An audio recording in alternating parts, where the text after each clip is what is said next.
grâce à Foris, Elena Oparkova, à mon agent Lara Sidorov et à l'Institut français en Russie. Je me suis retrouvé donc, dans ce pays qui est si cher pour moi. Ça a toujours été mon rêve de venir en Russie, de venir visiter la Russie, mais aussi de jouer. Parce que le répertoire russe, on grandit avec. C'est une des premières découvertes au piano, c'est le répertoire russe, quand on commence à aborder le gros répertoire. Ces salles où j'ai joué, notamment à Saint-Pétersbourg et ici à Moscou au conservatoire, c'est des salles mythiques. Et donc ça a toujours été ce rêve pour moi, de venir jouer ici.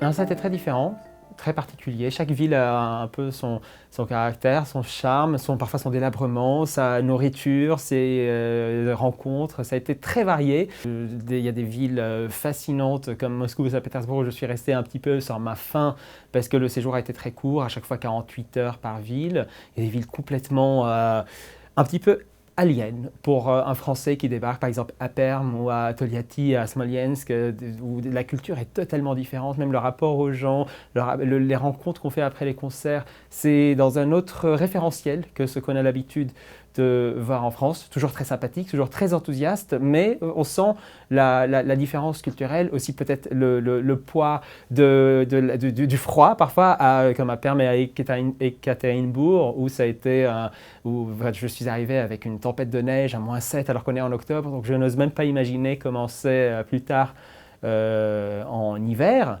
Donc c'est très varié, mais ça a toujours été très touchant. Et toutes les villes que j'ai faites, j'aimerais bien les revisiter un jour, revenir, jouer ou juste découvrir plus, parce que comme je vous disais, je suis resté un petit peu sur ma faim.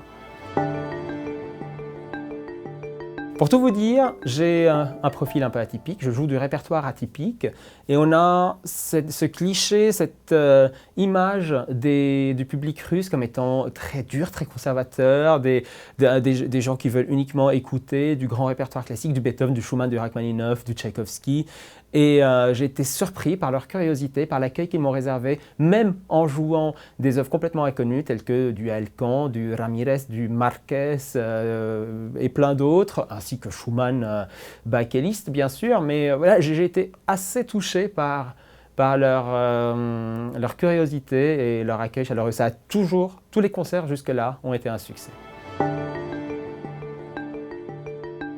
Déjà, mon pianiste préféré de tous les temps, c'est Vladimir Horowitz, un pianiste russe, immigré à New York et qui a terminé sa vie à New York, star interplanétaire du piano. C'est pas mon mentor parce que je ne l'ai pas connu, mais depuis tout petit, j'écoute tous ses enregistrements, dont notamment un enregistrement fait ici même, dans cette même salle où j'ai joué, dans la grande salle du conservatoire Tchaïkovski. C'est un de ses derniers concerts, je pense qu'il avait 89 ans, il avait la pêche comme un jeune de 20 ans, et surtout, c'était une émotion toute particulière aujourd'hui de m'asseoir devant le piano dans ce lieu et de me remémorer ce souvenir presque d'enfant, en fait, de cette vidéo mythique, d'ailleurs qu'on peut toujours trouver maintenant sur Internet.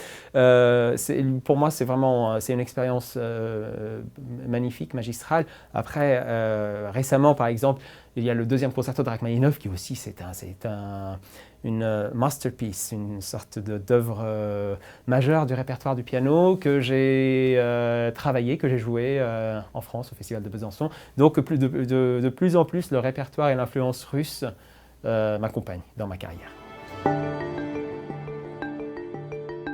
Ça n'a pas été une vocation parce que qui dit vocation dit beaucoup de concessions quand c'est une vocation. Et je ne pense pas avoir fait des concessions à part l'amour que j'ai pour la musique qui s'est développé, qui a parlé en moi. J'ai fait des études générales jusqu'au bac. Le piano, jusque-là, c'était uniquement une passion que je travaillais tantôt après les cours, tantôt presque en cachette parce que mes parents ne voulaient pas que je sois pianiste, que je devienne pianiste. Ils voulaient que j'ai un boulot sérieux, normal, comme tout le monde. Donc au moment de faire un choix à 17 ans, alors que ça faisait 12-13 ans que je jouais du piano, donc j'avais déjà un très bon niveau et de bons professeurs, quand je voyais tout le monde autour de moi un peu préoccupé par l'avenir, qu'est-ce qu'on va faire, quelle école de commerce, quelle école d'ingénieur, quelle fac, etc., quelle prépa, moi ça ne me préoccupait pas du tout, le choix était tout fait. Parce que je ne me voyais pas autrement que jouer du piano.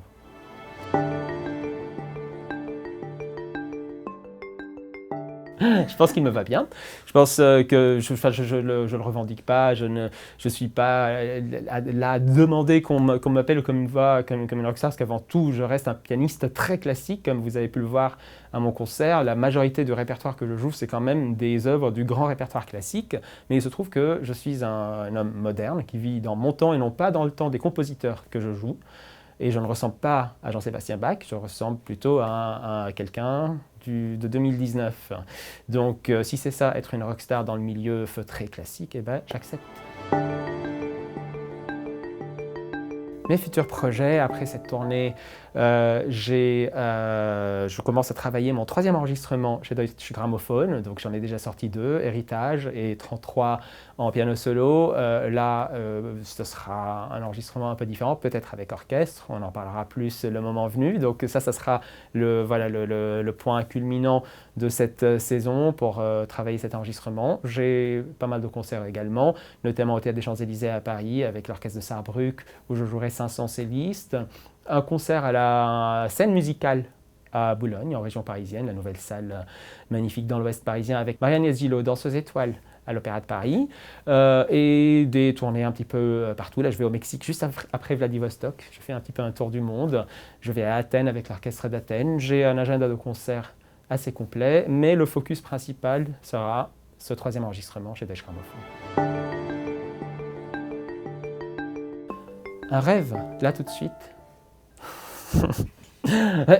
En quelque sorte, le rêve va se réaliser demain, parce que c'était mon rêve, un peu un fantasme en fait, parce que je ne savais même pas à quoi ça ressemble, et je ne sais toujours pas ce que je vais le découvrir demain, d'aller à Vladivostok.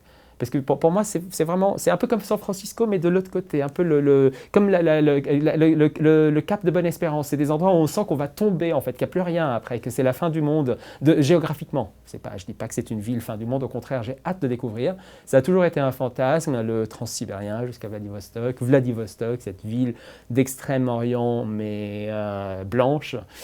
Bref, voilà, donc mon rêve, une partie de mes rêves va se réaliser demain, en allant à Vladivostok, grâce à l'Institut français. Moja mieć tas budjeca.